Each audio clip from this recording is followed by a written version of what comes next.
मैं कोई अपनी तारीफ करने के लिए नहीं कह रहा हूं, मुझे क्षमा करना, लेकिन प्रसून जी ने सवाल पूछा है, मैं जवाब न दूं तो ठीक नहीं लगेगा।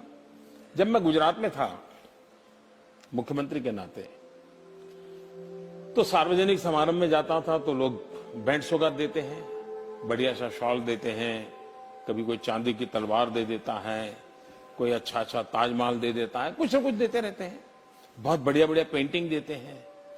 तो मैं भी इंसान हूं, मेरा भी मन करता है यार ये बहुत बढ़िया पेंटिंग इस घर में दीवार पे लगाऊंगा, मेहमान आएंगे तो अच्छा लगेगा। ये बढ़िया से मूर्ति दी है, यहां रखूंगा तो बहुत अच्छा। मेरा भी मन कर, आपका भी मन करेगा, करेगा कि नहीं करेगा? मेरा मन नहीं करता था।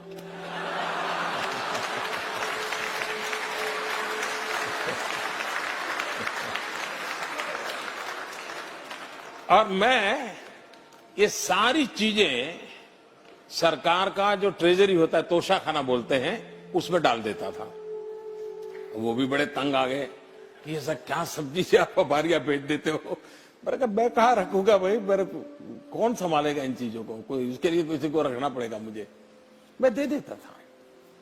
फिर मैं उसका वैल्यूएशन करवाने लगा, फिर मैंने उसका ऑक्शन करवाना शुरू किया।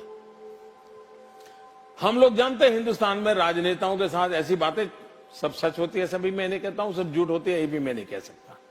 लेकिन ये तो होता है कि यार वो फलाना था, इतना ले गया।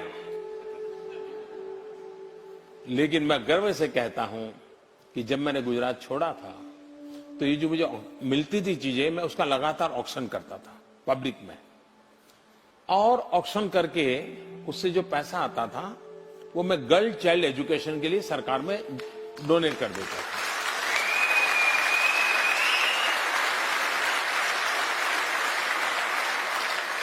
और करीब करीब 100 करोड़ से ज्यादा रुपये ऑक्शन से, और फिर लोग मुझे चेक भी देने लगे। किसी फंक्शन में जाता था तो चीज देने के बजाय गर्ल चाइल्ड एजुकेशन के चेक देने लगे। ये अमाउंट करीब करीब 100 करोड़ से ज्यादा थी जो मैं बच्चियों की शिक्षा के लिए देके था।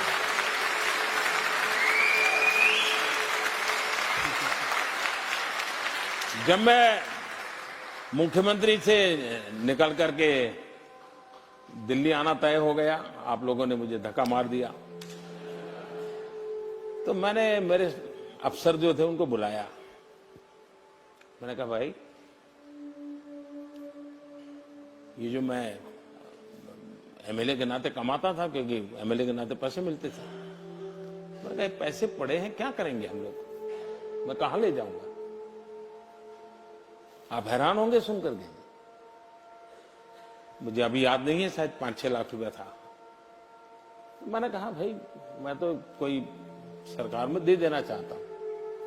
और मैंने कहा मेरी इच्छा यह है कि गांधीनगर के सचिवालय में जो ड्राइवर और प्यून है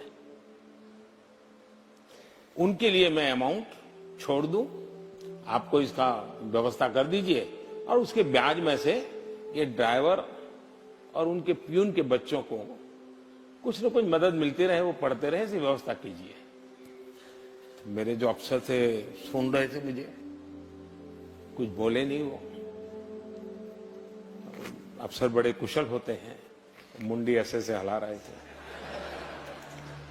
मैं भी सोच रहा था कि मेरी बात मान ली, कुछ करेंगे। 2 दिन के बाद उन्होंने कहा साहब हम जरा घर में मिलने आना चाहते हैं। मैंने कहा आई जाइए, क्योंकि मुझे जाने की तैयारी कर रहा था। उन्होंने कहा साहब आप ऐसा मत कीजिए, पता नहीं कब आपको पैसों की जरूरत पड़ जाए और आपके पास कुछ है नहीं। मेरे अफसरों ने मुझे वो पैसे देने नहीं दिए, तो मैंने कहा यार कम से कम मैं तो क्या करूंगा इसे ले जाकर।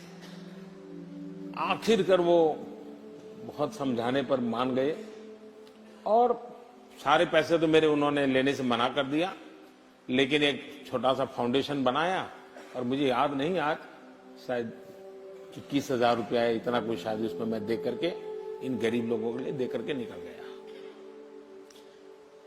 शायद मेरी जिंदगी ही मैं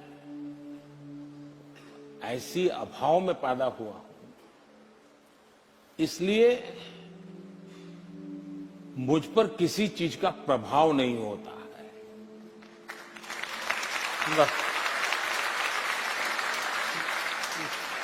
और ये फकीरी वगैरह है, वो तो शब्द बड़े हैं, लेकिन मैं औलिया हूं जी, मेरा कोई लेना देना नहीं। बस वही है सर, फकीरी उसी का हमसे जिक्र कर रहे थे। नहीं, आपने वो हर चीज में परिलक्षित होती है।